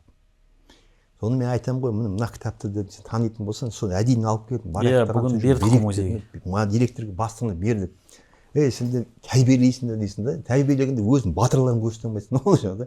Міне соның тарихы, оның қалай қазақ болдың ғанибет ішінде нелер бар, ішінде Тоғанбаев деген оны адъютант болған, соның 18 ба 16 бет па естеліктер бар, әкем тірі кезін жазбаған бұл бұрындарда, жаңағы қалай қаза болды, қалай оқ жарылды, бәрі бар да мысалы. Менде жағдай жоқ. Әкем мен сізге талай хат жазған тірі кезін, сол бойы олар дүние жоқ, ақша жоқ, сол бойы шықпады мысалы да. Осы шығасыңдаршы деймін да, сен де әскер, өзің айтып жатсың ғой, осынша әскер болды. Әскер ең болмаса жылқының етін жемесе батырын боласың дейсіз ғой. Қазақ болу деген содан шығады ғой. Қанша деген бе біз анау олимпиададан көреміз, сөйлен жаңағы Қазақстан жеңеді. Фамилиясы осы біз қуанамыз, Қазақстан жет дейміз. Ал сол қазақ болатын болса, жынданып қаламыз, қуанғаннан сондай ғой мысалы. Ол қалай дегенмен ұлттың намысы болады. Оны жаман жақсы демеймін, ол әр адамға тәрбие беретін нәрсе, жауапкершілік беретін нәрсе да. Мына руға сөз болады, мен айтайын, руға білу керек, тану керек деймін да. Бірақ мәселе сен өзің ру үшін басқа румен таласудың қажеті жоқ, соғыстық, барымташылық керек жоқ. Осы сол тарихын көрсетеді, сенің өткенін көрсетеді деген да. Сондай сияқты. Содан жаңағы айтып жатсың ба, дұрыс. Қалайым қазақ, мен сені естіп, мен шок болып отырмын мысалы да, жылқының етін жемейді дейді да. Сабыр әкет білмейді, жылқының етін жемейді да. Құдайдың берген сол тұлғалар, Құдайдың берген мына еті, қымызы да қиын емес қой оны жасау да. Шын мәнісі қиын емес. Жаңағы аз ғана жаңағы қымыз бар, Шымкент, жылқыны аз бағатын Шымкент, жаңағы табиғи не дейді анау экономика бойынша болады. Кейін басқа өзгергенде қазір Шымкент жетіп жатыр. Жылқының жетіп жатыр, бәрі жетеді. Қымыздың жетеді кәдімгі. Қымыз көп. Бізге келді ғой. Осы Шымкенттен келді ме? Қымыздан осы 50 өндіруші шақырдық қой әр жақтан. Шымкенттен бір 3-4 кісілер келіп қатысты. Таудың қымыздары осыны. Қасқазудың қымыздары. Содан айтайын деген, мысалы, біз қазақ қылдыңыз десе, ол жерде осында бар, Әзербайжанда бар шығар, әскерде жүргенде. Солардың бәрін біз батыр қылатын болсақ, қазақ тамақ беру керек та. Сен өзіңе сөзінде айттың, құрт дедің, қазақтың құрты қандай пайда, жаңа шербек айтып жатсың ғой. Куба деген ел білесің ғой. Кубалықтар жеңгеннен кейін басқа мына Боливия қатысып көтеріліс жасаймыз деді. ақш-қа қарсы ғой, жаңағы егемендік аламыз. Сосын Анголаға қатысты. Кубалықтар да, негрлер ғой ішінде. Солар қатысты жаңағы сөйтіп не қылған кезде олардың жеген тамағы мадақтайтын қазақтың құрты мен тоқаш жегем. Ойла. Құрт деген ол сүт қой, башқа сүттің өнімі, энергия береді. Нанның сақталуы, бұзылмауы қазақтың бауырсағы да. Сөйтіп әскерге ең жақынды осылай деп айтқан. Ойлай бер да. Сен оны айтып жатсың. Сонда кубалықтар соны істеп жатыр, өзі партизандар да. Біз егемізді алып жемейміз да. Енді былай айтсаң күлкің келеді. Бір жағынан жылағың келеді. Жылаған дұрыс. Бұндай жерде күлетін нәрсе емес. Аға, біз енді қазір былай істеп жатырмыз. Біз жылап жатқан жоқпыз, күліп жатқан жоқпыз, біз жасап жатырмыз.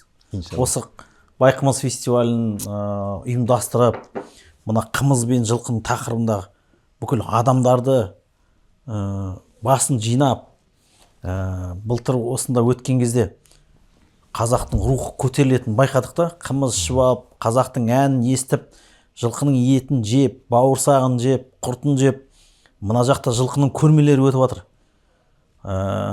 2 күн қатарынан келген көбісі. Өздері білмейді, неге келіп жүргенін. Рухтанған ғой. Рухтанған, ана жерде қымыз ішкеннен кейін біз байқап қалдық та соны. Мына жылқы мен қымыздың тақырыбы бізге жақсы өтеді екен, жақсы кіреді екен. Ол мүмкін ұмытып қалған шығар, жылқының жанына жақындамайды да шығар. Бірақ жаңағы бір оянғандай болды да. Ана пандемияда кезінде байқасаңыз, біз қорқыныштан жаңағы артқа қарай жаңағы баяғы ата-бабамыз жеген тамақты қайтадан жедік қой. Қымызын іше бастадық, етін жеу керек екен деп, жаңа кодтарымыз оянып кетті ме, осындай. Кеше біз сол фестивальде де сондай байқадық. 50 өндіруші болды, қымызды енді жарыстырдық. Осы қызық болсын, кімнің енді біз жарысқанын жақсы көреміз ғой. Биыл енді басқаша ойлап отырмыз, қалай жасаймыз, енді асты жарыстырған дұрыс па, дұрыс емес пе деп. Бірақ келген адамға қымызбен мынау гастрофестиваль дейміз ғой.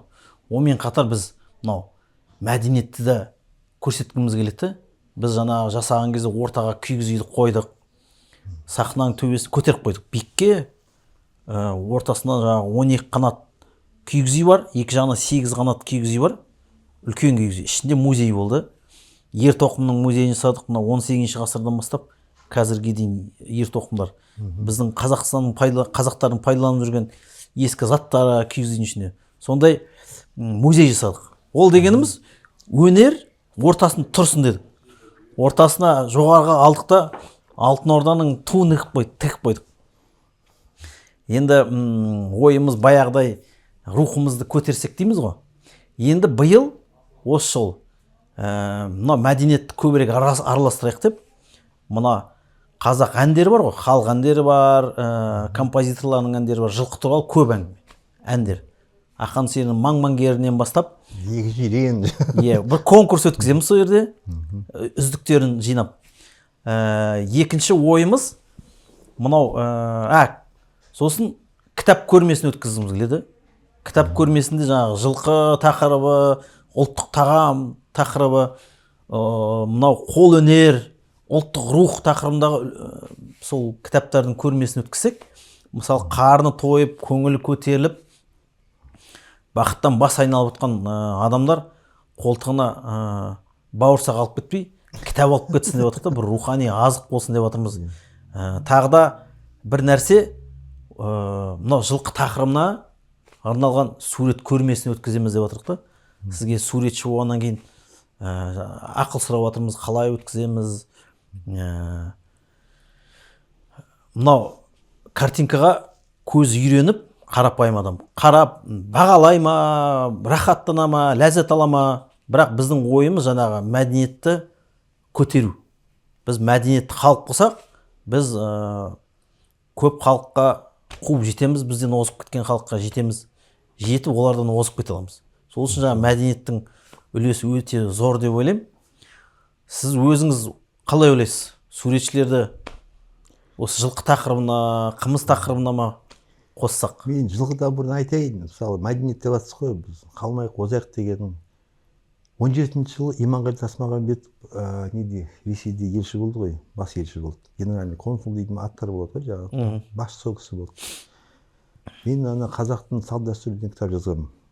Оны 3 мәрте жасадым. Біріншісінде үйленумен, баланы туғанымен, жаңағы балалықпен үйлену екеуі ғана болды. Сосын достарым болмаған кейін 90 сурет қылдымдаған Наурыз, 12 ай, мал сату, қонақ күту, солай жаңағы дінге қатысты көзқарас, сол мәселелерді кіргіздім да.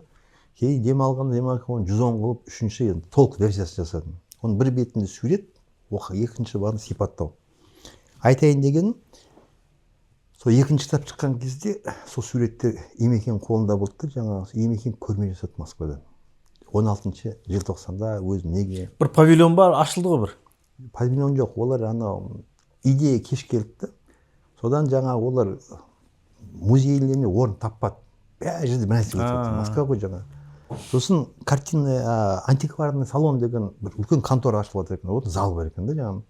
Соны барып көрген, әжептәуір зал болады, көрмеген жарайды жаңағы, бірақ ремонт екен. Төбе жағы бітпеген, ас жағы біткен, сондай жаңағы. Соған 2 суретімді алып, жаңағы қазақ салт-дәстүр кітабын апарады ғой. Сөйтіп армян директриса апай жаңағы соған әпке соған апарып көрсетеді ғой. Соны бүйтіп қарады, енді бізде мынандай бола берсін, дуалдар бүтін істейміз деп енді келісім неғып жатыр ғой.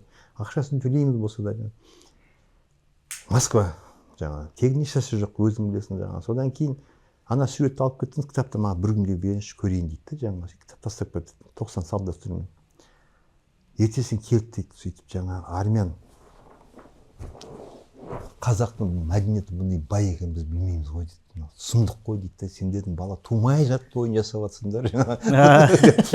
Құрсақ той дейді. Мына ауылда кейін қыздың аяғы, келіншектің аяғы ауырлаған кезде қарны шықпайды ғой, 3-4 айдан кейін шығады да, бірақ оның тағамы дұрыс болу керек, жаңағы оны күту керек. Сол аяғы ауырлағаннан кейін енесі бөлден құрсақ той жасайды. Бір қой сояды, бәрін шақырады, жақсы тілектер, жақсы деп, ұлту дейді, жүгің жеңіл болсын деген сол баталарын алады. Сосын жаңағы ел екіқабат қарапайым жүрген келіншек қой, екіқабат келеді. Соны тамақ пісіргенде барлығы дәм тамақ соған беріп отырады. Ауыл болып оны күтеді. 5-6 үй болса, 10 үй болса, солардың барлығы мына жүгі жеңіл соны қарасады да. Сол үшін құрсақ той жасайды. Бала тек денеге бітті, ол әлі туылған жоқ. Мысалы содан кейін өзінің тойлары бар. Отыра бастады той, еңбектегі той, жүре бастады той, барлығы ашамайға отырғыз дейді жылқы. ашамайға тұсау келсе, оның бәрі той да жаңағы. Соны істедім ғой, жаңағы соны анау армян вообще оқиды. Қазақтың бұндай бай халық екенін білмейді ғой дейді. Сөйтіп айтады, мен сізге залды бір айға берем, тегін беремін дейді ғой. Өткізіңдер деп жаңағыда. Сонда қара, Қазақстанның ақша сұйылатын жер ғой, алатын болса, тегін істеп берді ғой. Соншама біздің мәдениетіміз танысқан кезде, оны бізге оқыған кісі ғой, көшеде бомбом емес қой, ана сауаты бар кісі, ана суреттерді көрген, келіп көрмеде сөйлеп, мен туралы неміс сөздер айтты. Ол әшейін мадақтау емес, жітігін ашып не қылды да. Бұндай мысалы суретін салып жазатын адамда сирек болады. Сосын бұл кісі үш тілде жасаған дейді. Қазақша, орысша, ағылшынша ғой да. Бұл қазақтың мәдениетін ашады. Анау мынау тегін керемет сөз. Мен риза болдым бұған да мысалы. Сол мәдениет деген сол. Сіздің айтып жатқан нәрсеңіз қазақтың мәдениетін көтеру. Сосын көтергеннен кейін сіздер байланбаңдар. Тек қазақтың рухы көтеріліп. Орысша жазып қойыңдар, қосымша ағылшынша жазып қойыңдар. Кітап болса кішкене оның түсініктемесін беріңдер да. Насихат деп заман сондай болып отыр да, жаңағы насихат істеу керек. Сөйтіп біздің мәдениет түскен адам қазаққа басқаша қарайтын болады да. Қазақ бұқпайтын болады. Ол енді тек қана қымыз, тек қана жылқы емес қой, жаңағы басқа да салт дәстүр болсын, ой өрнек болсын, одан кейін зергерлік кітап болсын, сол сияқты нәрселердің бәрі болу керек та. Сонда жаңағы жұрт көргеннен кейін біз бай екенбіз дейді ғой. Жұрт дегенде біз енді оны бір жағынан былай қарап отырмыз.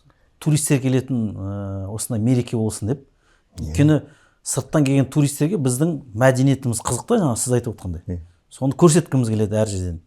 Мына жылқыдан бастап жаңа сіз айтып отырсыз ғой, іште құрсақта жатқаннан былай әртүрлі әдет ғұрыптарымызды, киімдерімізді бәрі киініп шықса осылай. Алла жар болып деймін да, бір демеушім бар, бір досын шығарып берейін деген. Мен былтыр қазақ пен жылқы туралы кітап жазғам. Мына жарыстар болды ғой, соған бір белгілі кісі маған заказ жасады, мен достарыма сыйлаймын, шығарамын деді. Шығарып үлгермеді. 2 айда 3 тілде өлдім талдым кітап жасап берді жаңағы. Ол жерде Ботайдан бастап бүгінгі заманға шейін бүкіл жылқыны көрсеткенмін да. Содан кітап автор құқы менде ғой. Мен біраз нәрсені кіргізе алмадым, себебі қырғыздар түсінбей қалсын деген, қазақтың қырғыздың айтысы болады, сол кезде бір қанша, сонда кезде анау дұрыс адам түсінбей қала алмайды, бермеген нәрселерім бар да. Қазір кітап бітпей тұрған, жақында ғана келдім, білдім господин деген бәйге аты болған, кәдімгі қарапайым ат, біреуге әшейін қолына тиген, сол 40-50 бәйгені жеңген ғой, машиналар, мотоциклді не. Тұқымы қандай оның жылқының білмейсіз бе? Қазақтың жылқысы кәдімгі. Жабыға ұқсас дейді да, жаңағы оны былай ақал текеңес деп айтайсың жаңағы. Кеудесі қуыстан да сипаттан көкірегі кең, ондай емес. Кішкентай жаңағы шапқан кезінде ортадан шабады, бірақ өте ақылды жылқы ғой жаңағы. Ол анау жерге қарамаға дұрыс жағын ұстайды, шаң жұтпайды мысалы. Сосын жайлап соңында ғана қосаттан қосып кетеді да жаңағы. Бүгін созақ мақтанатын біздің атаулы жылқымыз. Сөйтіп оны зиратқа көмген, молдалма келісіп, жаназасын шығарып, кәдімгідей адам сияқты жерлеген ғой мысалы да. Қазақ көріп, мен анау жылқы кітабында біраз нәрсе бар ғой, бірақ жылқының моласы жоқ. Мен бірінші рет естіп отырмын, моласында кейін егесі қайтыс болған, егесін қойған. Оның алдында немересі қайтыс болған, немересін қойған. 3 мола дейді да, біреу жылқы, біреу егесі, біреу немересі дейді да жаңағы. Сол рең мен созақтың арасында жақ деген төмпешіктің төбесінде дейді. Жаңағы төбешіктің басында дейді да, төмпешік төбешіктің басында. Соны мен естігеннен кейін, мақаласын оқығаннан кейін мен қазір соны барып түсірім керек. Сонда мен мына кітап бітті деген. Демеуші бір жолдасым көтерем депті. Ол шынымен көтеретін болса, шығып үлгерсе сіздің жаңа неңізде ода бір өз алдына сый болады. Сонда қазақ пен жылқының не екенін көресіңдер. Жаңада ол жерде хандардың бар, батырлардың, Кенесарының аты туралы бар. Мысалы хан дегеніңізде мына Абылай ханның ханы бар ғой, аттары белгілі, белгілі ханның аттары белгілі. Одан кейін тарихта мына Күлтегін 5 аты бар. Оның құлпытасында 5 аты жазылады ғой. Оның аттарын, мен оның бәрін мақала жазғам. Аттарын транскрипциясын жаңағы. Күлтегінде атын жазып кеткен. 5 аты бар оның да. Ол мына мен қырғызға барды, мынаны жаулар, соның ішінде тұр жаңағы да. Түгел оны зерттеп мақала жазған мысалы да. Сол кітапқа ол кейін мына журналға шыққан ғой жаңа. World Discovery шыққанда мен оны мына кітап кіргіздім. Сосын Абылай бар ғой, Абылай Қытаймен соғысады. Сол жеңеді. Сонда атақты Бұқа жырау келіп оған арнау айтады ғой. Абылай қақта арнау кіріспесі мынау өлең оны атын мадақтайды ғой сенің атың үйтті сенің атың бүйтті деген да аттың арқасында болып тұр. Абылай жерде ең басы мына ат құдайға осы атты берген анау мынау дегенде қазақтың дүние танымы сол. Мен соның бәрін жинап, соның бәрін келтіріп, аттың өзінің туған жеріне байлануы, мыңдаған километрден қашып келген аттар бар мысалы да. Ондай оқиғалар жинадым. Аттың түрлері басқасы енді оқысаң қызық болады да. Оны көрсең сен аттың онсыз да кітаптары бар. Айырмасы тек басқада. Менікі 3 тілде. Сосын менікі теманы көркемдеп ашу. Ана суреттері, нелері бәрі бар мысалы.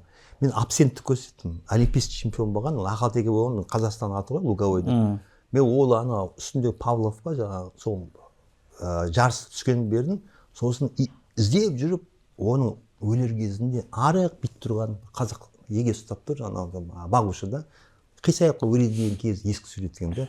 Ол да моласы бар шы онда? Ескерткіші бар ғой. Моласыз ескерткіші тұр оны да. Жеп қойдым екен. Оны ескерткішті бердім болса да, мына өзі тірі суретінде біз көбінесе аттың чемпионын береміз ғой, мен өле кезін бердім да.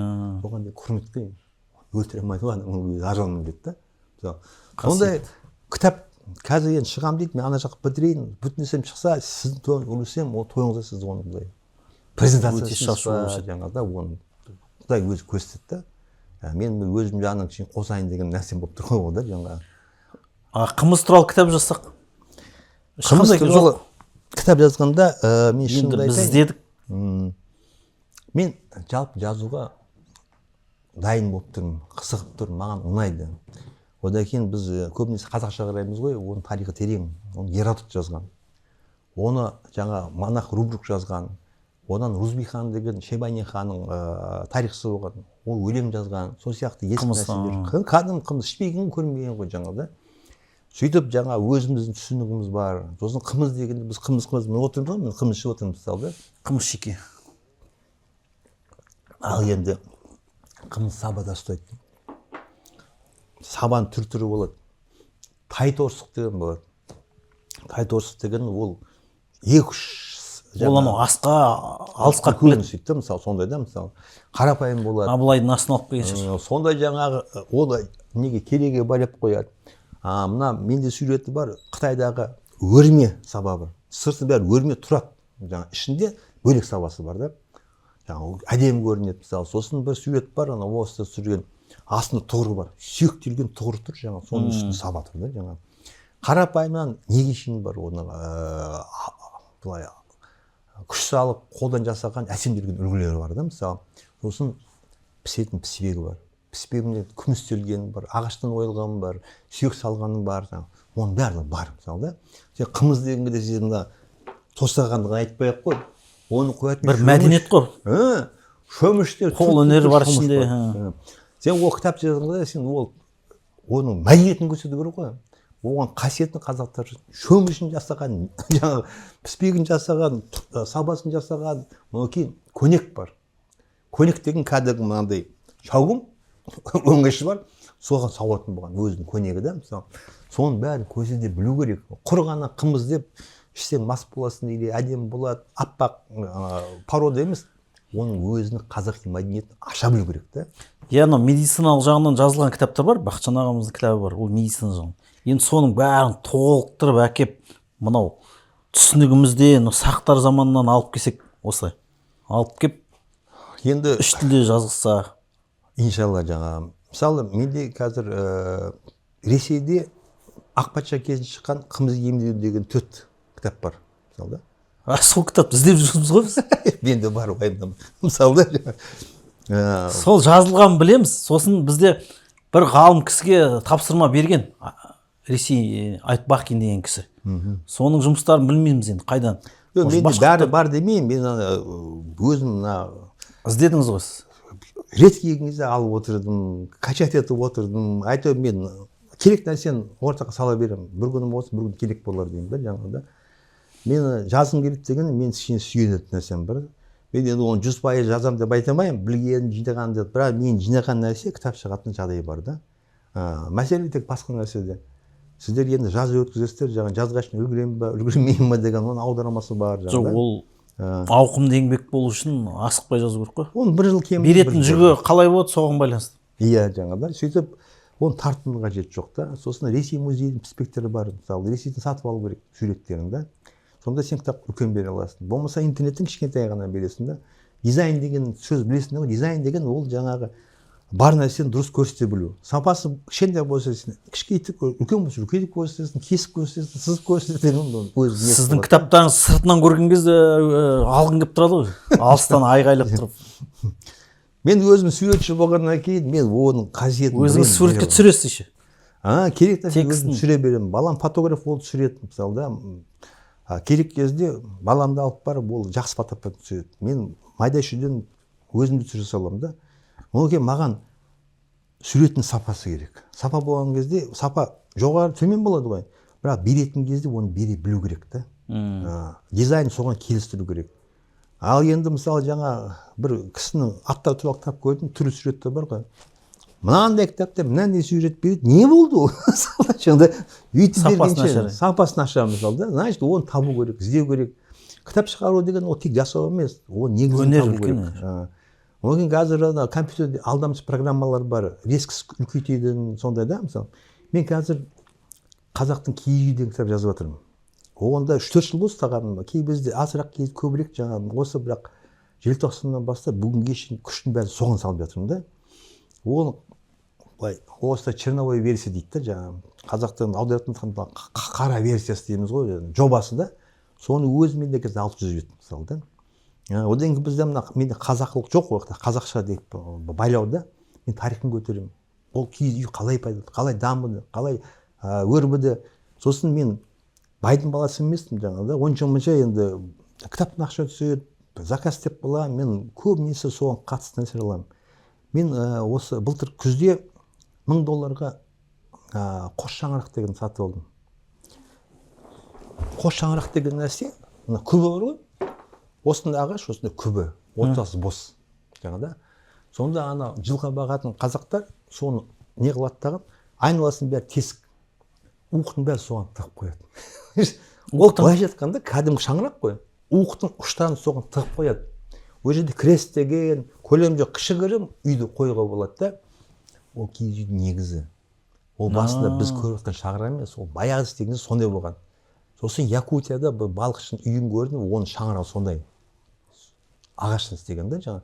Әркім табиғатын пайдалану ғой. Мен ананы көрген кезде сатататында тіресіп алды жаңағы. Өйттім ақша $1000 сатып алдым да жаңағы.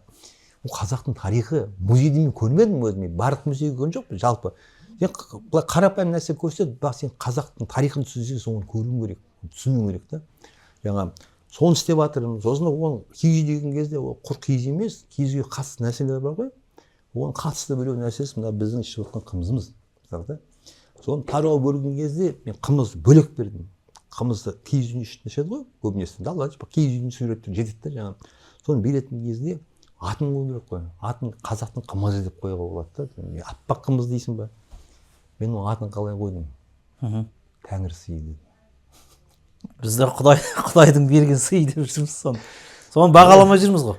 Құдай бергісі деген ол Құдай арабтың сөзі. Иә. Парсының сөзі.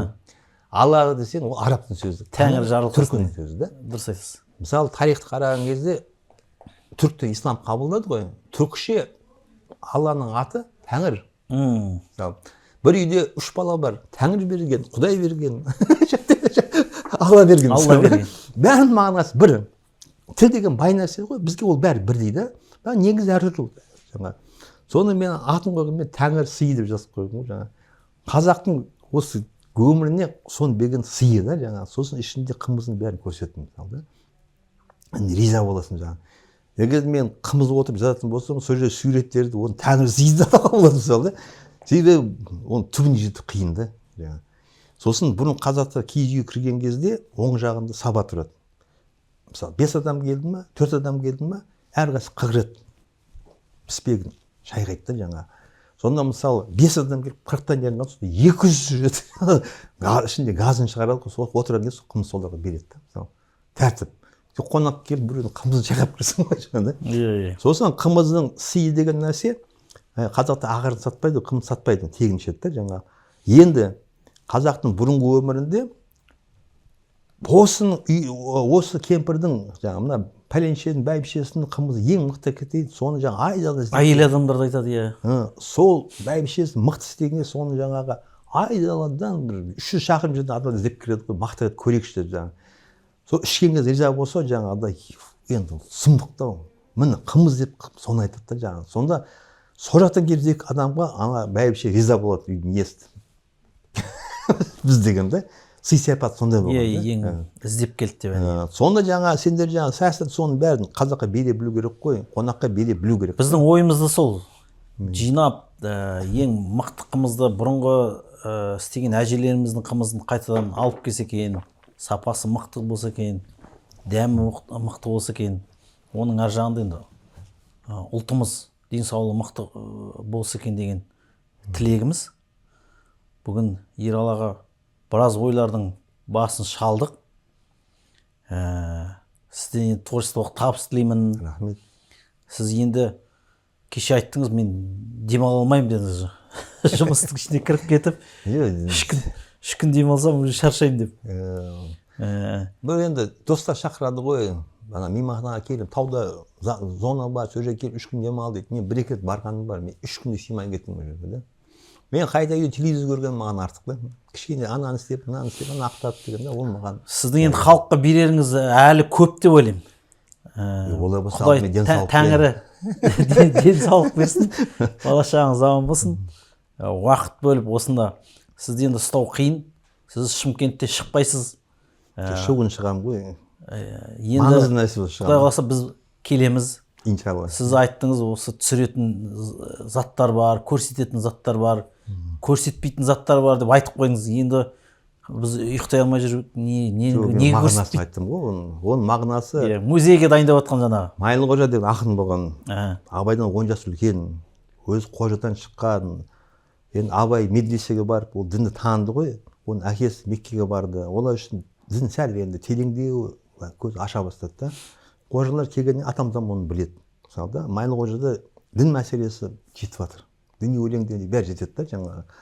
Ол терменің атасы Майлықожа. Мен бір кассет сатып алдым, термелер дейді. Ішінде бір 200-300 термен болса, соның бір 60-70% тек Майлықожаның термелері да. Терменің атасы дейді оны да жаңағы. Сол 190 жылға былтыр тойды. Оны ағаттық енді білместен болды. Оны тойлау үшін арыз жазу керек екен. Академик, профессор танитын көп қой мысалы, солар арыз жазады. Осыны юбилей, соны атап өтейік. Оны мемлекет ағаннан кейін министерство бір нәрселер қарайды ғой, жаңағы мәдениет панелі, солар жаңа шешеді. Оны қай деңгейде тойлаймыз? Республика деңгейде, облыс деңгейде, аудан деңгейде, ауылдық деңгейде, соны бұлар не қылады да. Сосын несін тойлаған кезде көрмесін жасау, айтыс өткізу деген сияқты өзінің шарттары болады. Соны арыз жазбасаң, ол бар ма жоқ па пабараван, шынымды айтайын. Орысша айтсам да, ақиқатын айтайын да жаңағыда.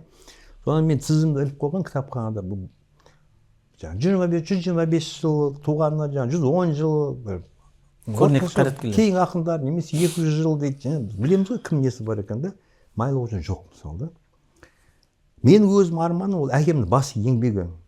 Майлықожа тарихшы. Майлықожаның қалған дүние кірмеген саласы жоқ. Айтыс бар, сықақ бар. Жоқтау бар. Дастан бар. Бәрін неған. Одан кейін ол анау тарихшы деген ол мысалы Александр деген кімнің романовтардың несі болған, туысы болған, оны Ташкентке жіберген. Ташкентте ол Ескендір деген канал қаздырған. Ол біздің Орта Азияға сай канал қаздырған кезде елге тегін береді. Байлар ақша салады да, қазір ел қоныстан соны егін егет не қылады да, ақша істемейді. Ол сол шартта істеген мысалы. Соны ашылатын кезде Майлықожа оған өлең арнаған. Өлеңді әкем көрмей кетті. Ол орысша үлгісінде сақталған. Газетке басылған, Москвада, Кремльде сол жерде исторический музей бар, соны сақтаулы екен да. Қазақшасы жоқ, мен мағынасы түсінікті. Мен сол қолыма тиген кезде оқыдым, сол оқыған кезде Майлықожа алаттағын Кейпай қауыз қазды, мысал ретінде айтамын, мысалы Темірлан қазды, андай кісі қазды, сол жақта кім қазғанда бәрін тізіп өтеді. Сосын мен сен қаздың дейді ғой, мысалы.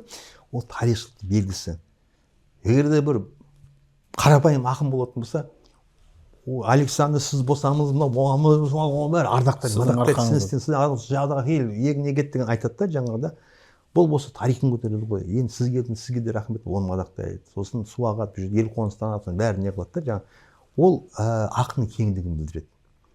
Оны айта берсек таусылмайтын әңгіме. Соны мен бір ойым, Шымкенттен бір 20 шақырым жерде оның кесенесі моласы бар жатқан.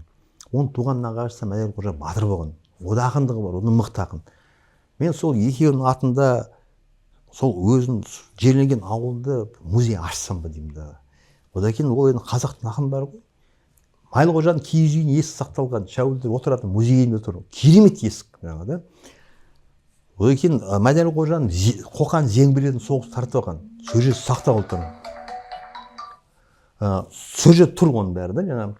Сосын енді тегене жаңағы бір қақпан заттары бар да жаңағы. Енді қалған нәрселер де бар. Сосын зерттеу кітаптары бар. Олар музей деп құр әшейін әке мақалаларын, газеттерін, басқа кісілер жазған барын, оны берудің қажеті ол музей болмайды. Соған мен киіз үй сатып алдым. Мен сандық сатып алдым, кілем алаша сатып алдым. Не бір ескі заттар жинадым да. Көрме істейтін болса, сіз келіп түсіремін десе, соның бәрі менде тұр. Жаңа да. Тіпті жебенің ұштарына сатып алдым да. Себебі батыр болғаннан кейін кішкене батырдың өнерін көрсетіп, найзаның ұшын сатып алдым мысалы да.